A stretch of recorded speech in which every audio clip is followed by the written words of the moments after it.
Hey, what's up guys? This is Anthony from Anthony's Customs, and for this review we are looking at NECA's Nova from Heroes of the Storm. This is a character from StarCraft.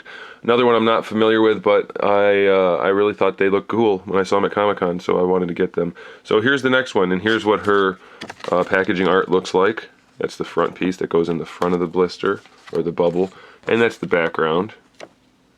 So pretty much standard for that part, and then you can see some figure art on the back there.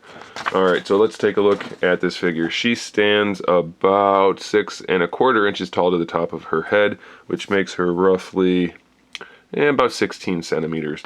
And she comes with a rifle, which I guess she's known for. It's I think that's a thing. I'm not sure. I never played StarCraft. I have to be fair. I don't know anything about the game. But it's really nicely done. Nice paintwork, lots of nice sculpt work, and we have this thing here, whatever that's supposed to be. That's there. And we have an alternate hand. So this hand would be her weapon steadying hand, and then you can replace it with this one, which is like a touch your ear comm hand or a go to that direction hand. Whatever it is, it's a nicely sculpted hand, and it's interchangeable. So that's cool.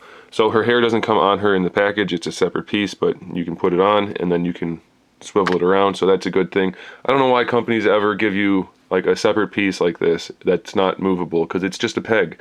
So they make square pegs and glue them in sometimes, but there's no reason to do that, and NECA did it right by giving us a round peg so that it can move. It's a little thing, but it makes a big difference.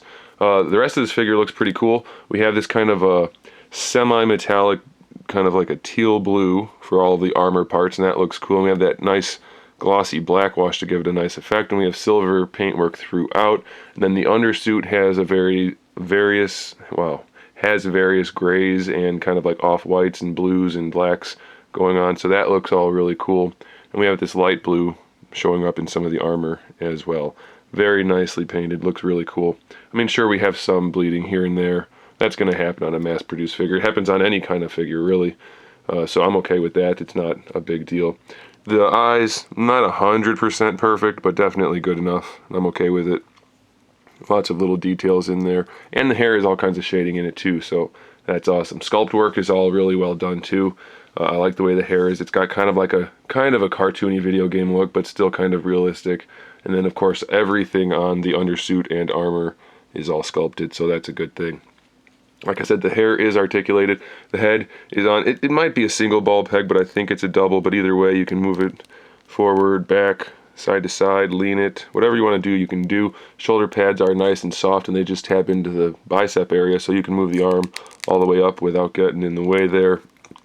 Move it around. No bicep swivel up here, but you get that down here in the elbow. So you have the elbow hinge, and then you get that bicep swivel like that. So no big deal there. And then for the wrist, it's a single ball peg, but it's got pretty good range of motion for being a single ball peg, because they use a nice big ball peg, so you can move that hand around on that pretty well.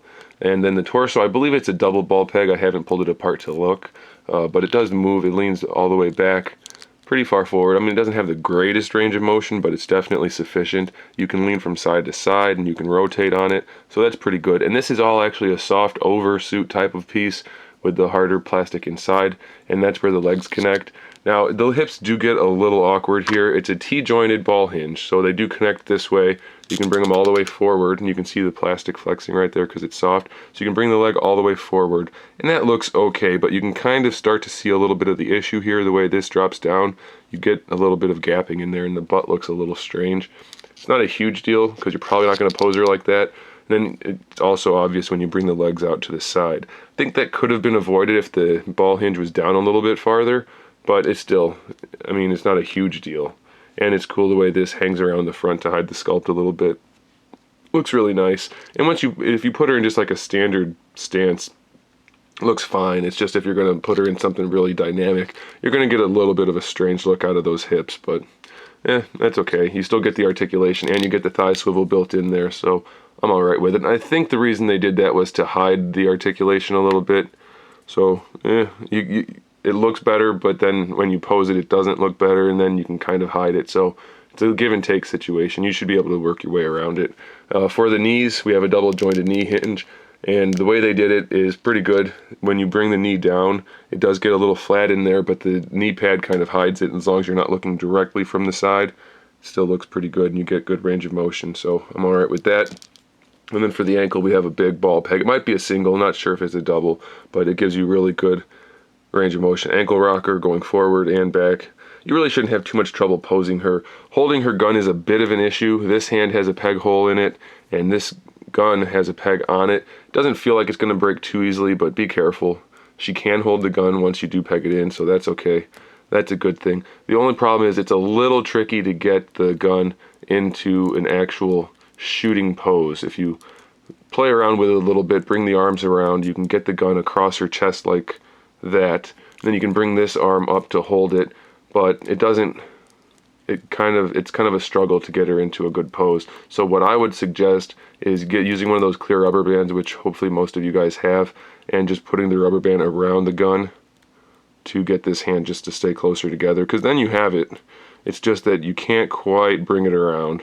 So it's not perfect. It definitely could be better, but as you can see, it's pretty much there. So it's not a huge deal. It's just going to be a little frustrating if you don't have that rubber band. But as you can see, once you get her posed, she looks great. There's just so much paint and sculpt work on this figure. I absolutely love what NECA's doing. It's super impressive. I can't wait to get more stuff from them. They're doing it right. They're doing what these collectible companies should be doing. So there you have it, guys. Stick around for some photos of this figure, and make sure you subscribe to the channel so you can see my upcoming figure reviews, custom figures, and other good stuff. And in the meantime, keep collecting.